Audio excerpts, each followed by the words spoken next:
तर या वाल्मिक कराडला अटक केली नाही तर 1 जानेवारीला चक्काजाम आंदोलन करणार असल्याचा इशारा लातूरच्या रेणापुरातील आक्रोश मोर्चातनं देण्यात आलाय। रेणापुरात मराठा संघटनेने आक्रोश मोर्चा काढत सरकारला हा इशारा दिलाय। या मोर्चामध्ये संतोष देशमुखांची मुलगी वैभवी देशमुख ही सुद्धा सहभागी झाली होती। तर मोर्चा दरम्यान वैभवी भाऊक झाल्याचं पाहायला मिळालं। संतोष देशमुख हत्या प्रकरणासंदर्भात लातूरच्या रेणापूरमध्ये भव्य आक्रोश मोर्चा निघाला। रेणापुरात मराठा संघटनांनी आक्रोश मोर्चा काढत सरकारला इशारा दिलाय। मोर्चात संतोष देशमुखांची मुलगी वैभवी देशमुख देखील सहभागी झाली होती। माझ्यावर आलेली वेळ कुणावरही येऊ नये असं म्हणत वैभवी देशमुखला अश्रू अनावर झाले।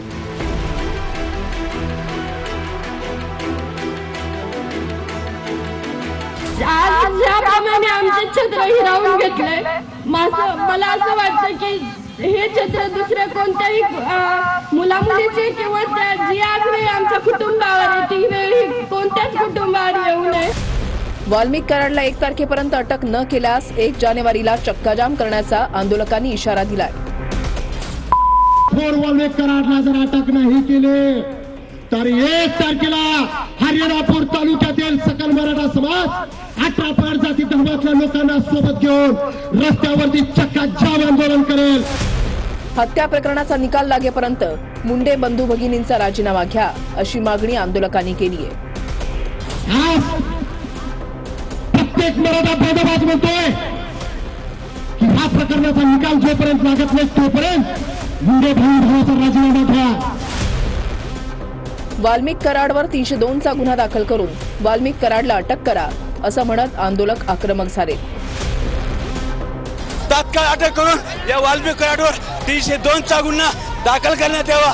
हा गुन्हा दाखल नाही झाला, अटक नाही झाला, या पुढचा मोर्चा लातूर जिल्ह्यामध्ये सर्वात मोठा मोर्चा राहील।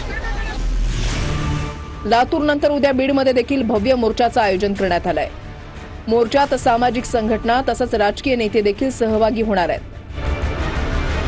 माझ्या कुटुंबाला पोरकं केलं, आम्हाला न्याय मिळावा यासाठी हा मोर्चा काढतोय असं संतोष देशमुख यांचे भाऊ धनंजय देशमुख यांनी प्रतिक्रिया दिली आहे। माझ्या कुटुंबाला जे पोरकं केलंय अशा विकृतीने, तर त्या विकृतीला संपवण्यासाठी न्याय मागायचा आहे आम्हाला, तर तो न्यायासाठी मोर्चा आहे। कुणासोबत अशी घटना होऊ नये म्हणून आम्ही सर्व रस्त्यावर उतरणार असं आमदार संदीप क्षीरसागर यांनी म्हटलंय।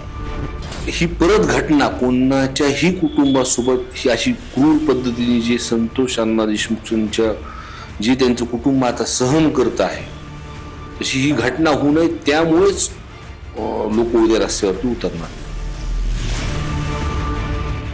उद्या सर्वपक्षीय मोर्चा निघतोय।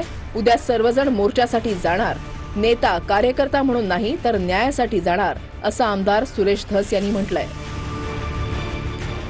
सगळेच लोक जे आहेत हे प्रचंड रागात आहेत, त्याच्यामुळे आमचे सर्व कार्यकर्ते लोक सगळे जाणार। सर्व पक्षीय मोर्चा आहे, तो काय कोणाच्या एका पक्षाचा वगैरे नाही।